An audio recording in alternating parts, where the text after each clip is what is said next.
Donald Trump Donald Trump venceu o caucus em Iowa. Isso. Não foi nada surpreendente. Olha ele aí.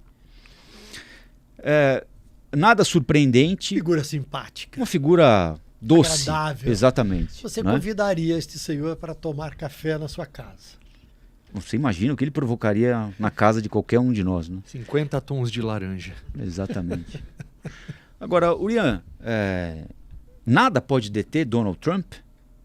Nem o Poder Judiciário dos Estados Unidos? É muito difícil. É muito difícil. Ele veio forte, tá vindo forte, tá se aproveitando também da baixíssima popularidade do Joe Biden.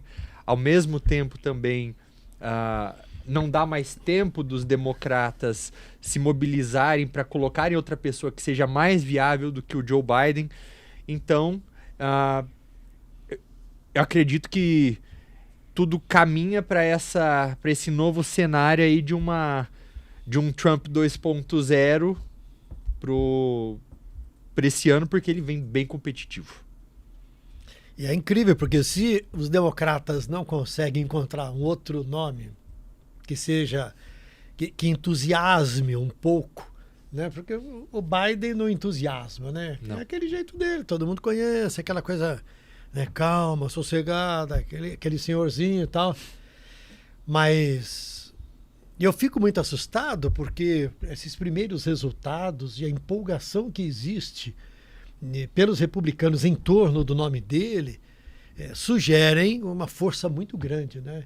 E mesmo com as derrotas que ele teve nas cortes dos estados de Nevada, não.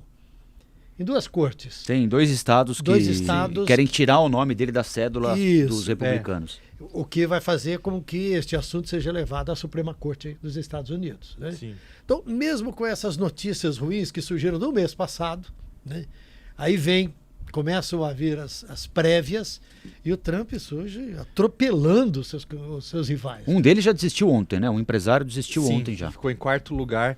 Ele aproveita disso tudo como bons políticos populistas, né?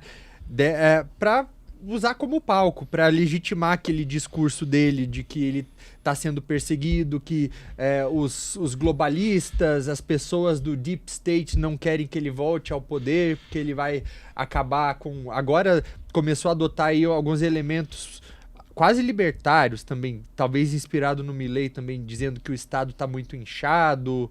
É o nacionalismo que volta também, né? Momento propício também para isso, com os Estados Unidos se envolvendo em conflitos internacionais de maneira direta, ou como a gente viu agora no Iêmen, ou indireta também através da ajuda militar, ajuda financeira para outros países. Então isso ajuda a fortalecer o discurso dele no momento que a economia sob o Joe Biden não vai bem também, com a inflação muito alta. Então a gente tem que se preparar aí para uma campanha que vai ser bem suja. E ele usa uma expressão para se referir ao Biden, eu não me lembro exatamente qual é a expressão em inglês, mas é algo que se assemelha, é como se alguém aqui fosse se referir ao Biden e antes de citar o nome dissesse o louco do Joe Biden. Ele usa uma expressão qualquer em inglês que eu não me lembro exatamente qual é, desqualificando Joe Biden pela idade, uma eventual... São só 5 anos de diferença senilidade. Então, mas parece mais, né? Parece mais. O Trump, ele transmite uma energia, né? Uma vitalidade que o Biden não transmite e não consegue capitalizar bons resultados da economia, né? Por exemplo, o mês de dezembro agora fechou com um índice de emprego acima do esperado pelos economistas mais otimistas nos Estados Unidos. Então, a taxa de juros parou de subir. Eles indicavam o início da queda de taxa de juros. Agora, já não há tanta certeza se a taxa de juros vai voltar a cair, porque o mercado está muito aquecido, tem muito emprego, tem muita renda, tem muita gente consumindo e o Banco Central, o Fed, acha que isso pode eventualmente voltar a contaminar a taxa de juros. Ou seja, você tem um país consumindo, tem um país com pleno emprego e o Biden não consegue capitalizar isso.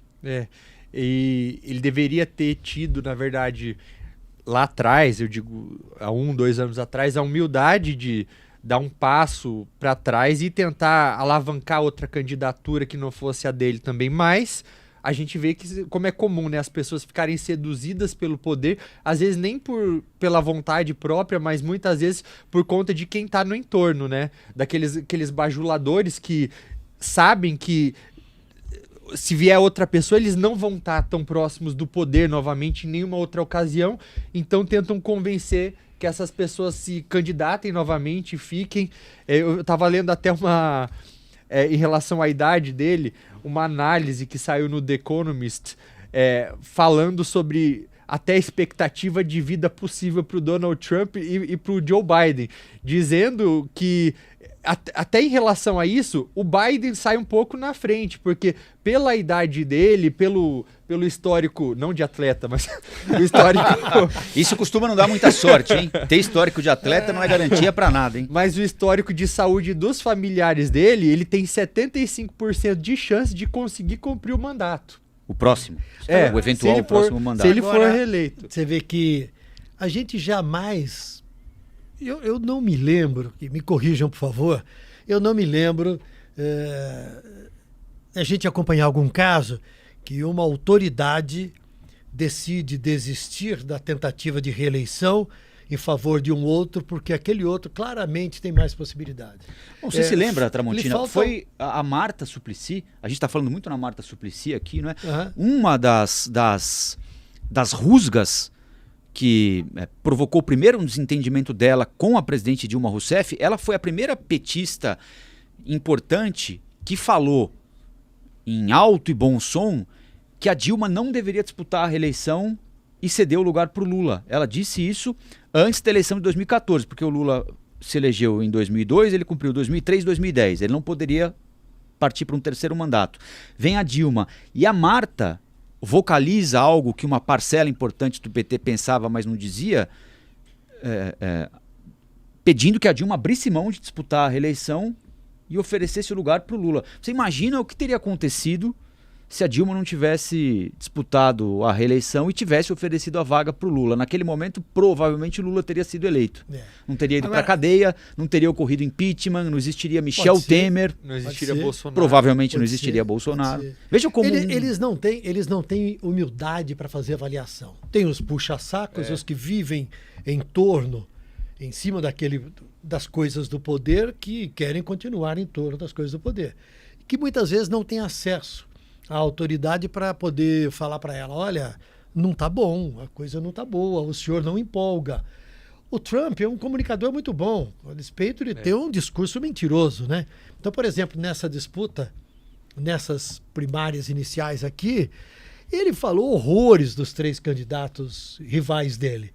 E a hora que saiu o resultado, ele falou, é hora de todos os republicanos se unirem, eu quero chamar a vocês, né? E vocês, meus rivais, para que a gente caminhe juntos. E o próprio Partido Republicano, líderes do Partido Republicano já estão chamando os outros para que desistam, para não perderem tempo e dinheiro. Mas você vê que ninguém tem humildade para fazer avaliação do próprio governo.